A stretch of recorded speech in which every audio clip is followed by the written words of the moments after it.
ইউনিভার্সিটিতে একটা ছেলেকে সন্দেহ করে এক দফা মারছে, মারার পরে ভাত খাওয়াইছে, ভাত খাওয়ায় আবার মারছে, মারতে মারতে তারা মাইরে ফেলছে।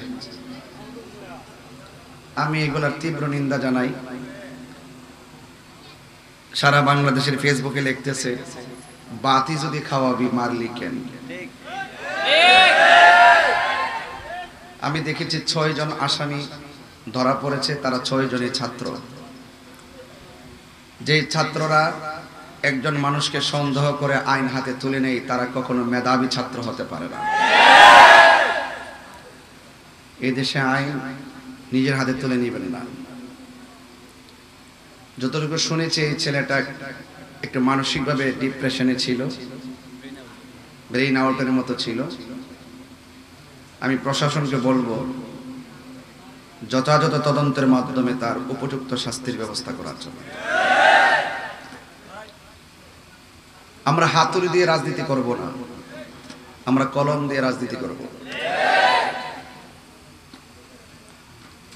আপনারা জানেন আমরা আহলুস সুন্নাত ওয়াল জামাত শান্তিপ্রিয় মানুষ। আমরা মারামারি, কাটাকাটি, হানাহানি এগুলো পছন্দ করি না।